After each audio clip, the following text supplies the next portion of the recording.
Friends, आज हम discuss करेंगे अमर जीवन रिटन बाय रासा सुंदरी देवी। रासा सुंदरी देवी, इनका लाइफ स्पैन जो था वो था 1809 से लेकर 1899 तक। ये एक बंगाली औरत थी और ये जानी जाती है स्पेशली उनकी ऑटोबायोग्राफी के लिए, जो कि फुल फ्लेश्ड ऑटोबायोग्राफी है। मॉडर्न बंगाली लिटरेचर में ऐसी लिखी जाने वाली पहली ऑटोबायोग्राफी है। She is among the earliest woman writers in Bengali literature. ये फर्स्ट इंडियन वुमन है जिन्होंने अपनी ऑटोबायोग्राफी को लिखा, और फर्स्ट बंगाली राइटर भी है जिन्होंने अपनी ऑटोबायोग्राफी का लिखा। तो कई मायनों में जो है ये ऑटोबायोग्राफी जो है वो बहुत ज़्यादा इम्पोर्टेंट है। अब क्योंकि ये पहली ऑटोबायोग्राफी थी जो किसी बंगाली वुमन ने लिखी थी, तो इसलिए इस वर्क को बहुत ज़्यादा प्रेज किया गया, वेलकम किया गया जब इसका पब्लिकेशन हुआ। अब ये जो ऑटोबायोग्राफी, जैसे कि आप जानते हैं कि ऑटोबायोग्राफी ऑथर ने खुद लिखी होती है, उसमें उसकी लाइफ के बारे में हमें पढ़ने को मिलता है। तो इस ऑटोबायोग्राफी में हम रासु सुंदरी देवी की लाइफ के बारे में जो है वो डिटेल में हमें जानने को मिलता है। सबसे पहले कुछ इसके की फैक्ट समझ लेते हैं। इसे पब्लिश करवाया गया था 1876 में। ये एक फुल लेंथ ऑटोबायोग्राफी है। इसे बंगाली लैंग्वेज में ओरिजिनली पब्लिश करवाया गया था। इसमें हमें देखने को मिलता है कि इंडियन वुमेन का जो स्टेटस था वो 19th सेंचुरी में कैसा था। मतलब इस ऑटोबायोग्राफी में हमें रासा सुंदरी देवी की लाइफ तो देखने को मिलती है, बट एज अ वुमन किन किन रिचुअल्स और कस्टम्स की वजह से उनका लाइफ बदलता गया, कैसे वो इम्पैक्ट करते गए उनकी पर्सनालिटी पर, और खुद ऑथर के जो व्यूज है रिगार्डिंग दीज रिचुअल्स, वो सब हमें यहाँ पढ़ने को मिलता है। इसमें हमें देखने को मिलता है कि औरतें जो है उनको इनइक्वालिटी देखने को मिलती है, बहुत ज़्यादा हार्डशिप्स करनी पड़ती है। इस बुक को जो है वो लिखा गया था 2 पार्ट्स में, और फर्स्ट पार्ट जो उसमें 16 शॉर्टर कंपोजिशन से रचनाएं लिखी गई है, और इसमें ऑटोबायोग्राफी भी नरेट की गई है। इसके सेकेंड पार्ट में जो वो 15 शॉर्टर कंपोजिशंस है, और सबके बाद में जो एक डेडिकेटरी पोएम है। अब क्योंकि Rasa Sundari Devi was interested in religious books, इसी वजह से उन्होंने पढ़ना लिखना शुरू किया था, तो उनकी कुछ शॉर्ट पोएम्स भी है, डेडिकेटरी पोएम्स, वो भी हमें इसमें पढ़ने को मिलती है। ये ऑटोबायोग्राफी जब आई तो उसके आने की वजह थी, मतलब जो मार्किंग एक इंसिडेंट था वो ये था कि रासा सुंदरी देवी जो है वो विधवा हो गई थी एट द एज ऑफ 59, मतलब उनके हस्बैंड की डेथ हो गई थी। इस ऑटोबायोग्राफी की कुछ थीम्स है जो हमें इसमें नजर आती है, वो है पेन, सबॉर्डिनेशन एंड ऑपरेशन।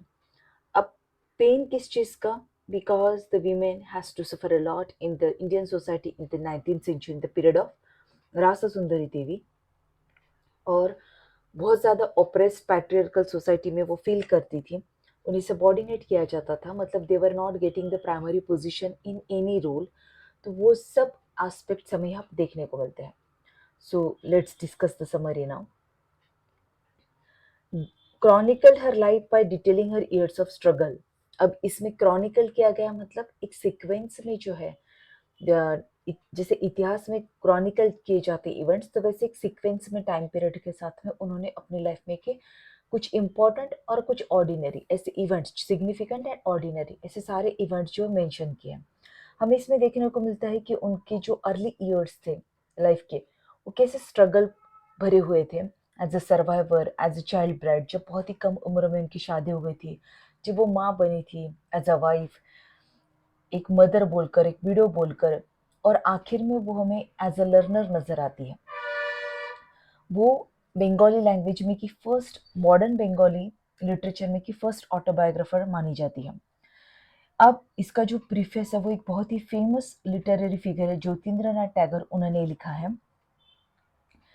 इसमें हमें देखने को मिलता है कि रासा सुंदरी देवी है जो है, उन्हें बहुत ज़्यादा इच्छा थी पढ़ने लिखने की, जो कि फुलफिल करना इस डिज़ायर को उस वक्त में लगभग इम्पॉसिबल था।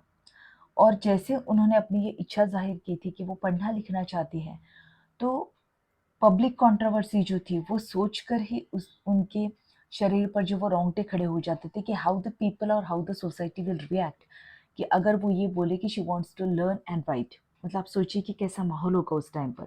लेकिन फिर भी उन्होंने पढ़ा भी और लिखा भी, और ये सब कुछ उन्होंने अपने बलबूते पर किया। बचपन में वो देखती थी कि लड़के कैसे बंगाली लैंग्वेज को पढ़ रहे हैं, पर्शियन लेटर्स को पढ़ रहे हैं, कैसे वो अलग-अलग सिंबल्स होते थे लैंग्वेज में के। तो वो सब दूर से स्टडी क्योंकि उनके भाई पढ़ते थे। जब उनका बेटा पढ़ने लगा शादी के बाद में, तो तब भी she was observing all these things from distant because she was very intellectual and her observation skills were very keen. तो वो इन लेटर्स को समझती गई अपने आप से और उन्होंने उनकी प्रैक्टिस करना शुरू किया अपनी किचन वॉल पर जो कि काली हो चुकी थी, तो उन पर वो उन लेटर्स की प्रैक्टिस करती थी। And somehow she manage to learn and read it, जबकि उनका वाइफ जो है वो काफ़ी ज़्यादा बिजी था एंड फियरफुल एटमोसफियर था। तो चुपके चुपके उन्होंने उस ब्लैक एंड किचन वॉल पे वो लिखने की प्रैक्टिस करती थी और वो पढ़ना लिखना सीख रही थी और वो सीख भी गई। बचपन का एक किस्सा उनको याद आता है ऑथर को कि जब वो छोटी थी तो यंग एज में ही उनके पिताजी की मतलब जब राज सुंदरी देवी काफ़ी छोटी थी तभी उनके पिता की डेथ हो गई थी। तो सारे लोग जो है वो उनको उनके पिता के नाम से ही रेफ़र करते थे कि इसकी बेटी है, इसकी बेटी है। लेकिन वो बचपन से यही समझ में आ रही थी कि वो तो अपने माँ की बेटी है, मदर्स डॉटर, क्योंकि उसकी माँ उसका बहुत ध्यान रखती थी। लेकिन कोई भी उसकी माँ के नाम से उसको रेफ़र नहीं करता था। अब ये एक नॉर्मल कस्टम था, लेकिन उन्हें ये भी जो है वो खटकता था। उन्हें पसंद नहीं आता था, वो दुखी हो जाती थी ये देखकर। फिर उसके बाद में वो बात करती है मैरिज के कस्टम की, कि जब वो बहुत छोटी थी, महज़ 12-14 साल की, तो उनकी शादी कर दी जाती है। एक ऐसे इंसान से जिसे वो नहीं जानती है, उन्हें अपने ही घर से जो वो भेज दिया जाता है एक अनजान जगह पर, अनजान लोगों के बीच में। तो उस टाइम पर जो स्ट्रगल होता है, इतनी कम एज में एडजस्ट करना, अपनी माँ को, अपने पिताजी को छोड़ देना, अपने घर को छोड़ देना, तो ये सारी चीज़ें वो काफ़ी पेनफुल होती हैं।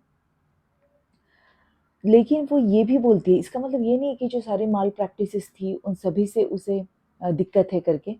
भले उनकी शादी हो गई थी, मगर वो ये मानती है, वो ये लिखती है कि उनकी जो फैमिली थी, न्यू फैमिली, वो काफ़ी अच्छी थी। उनके आस-पास के नेबर्स, सर्वेंट्स जो थे, वो बहुत ही दयालु थे। जब भी वो बीमार पड़ती थी, सब उसका बहुत ज़्यादा ध्यान रखते थे। उनके हस्बैंड की डेथ हुई थी फरवरी 1869 में।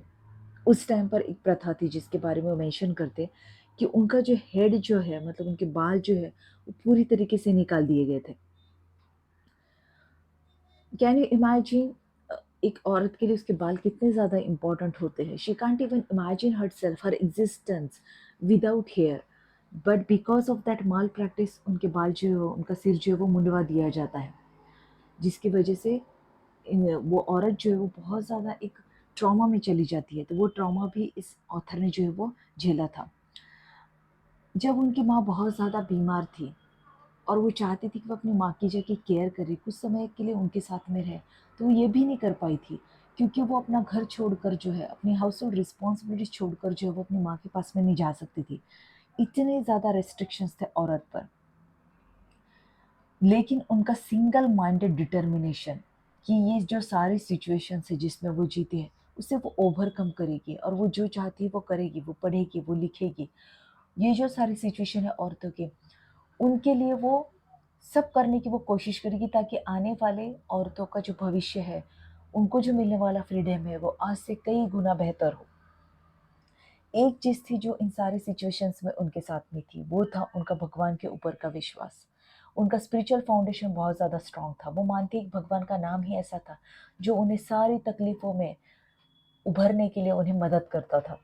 और उनकी रिलीजियस बुक्स पढ़ने की इच्छा ही थी, जिसकी वजह से वो पढ़ना लिखना चाहती थी।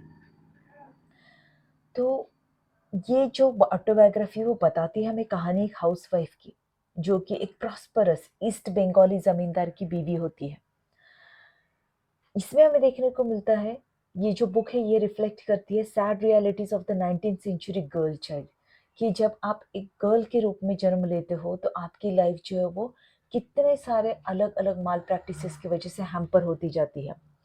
इसमें हमें पेन देखने को मिलता है, सबऑर्डिनेशन देखने को मिलता है, ऑपरेशन देखने को मिलता है और एक औरत की हमें आवाज़, रोने की आवाज़ सुनने को मिलती है जो कि मदद के लिए पुकार रही हो। तो ये ऑटोबायोग्राफी हमें एक बहुत अच्छा इंसाइट देती है एक इंडियन बंगाली वुमन की लाइफ में, जिसके साथ में हमें साइड बाय साइड ये भी पता चलता है कि उस वक़्त पर इंडियन सोसाइटी कैसी थी औरतों को लेकर और कैसी माल प्रैक्टिसेस जो है वो यूज़ की जाती थी। तो ये थी बुक अमर जीवन रिटन बाय रास सुंदरी देवी। अगर आपको समरी अच्छी लगे तो don't forget to subscribe to the channel, hit the like button and share the video.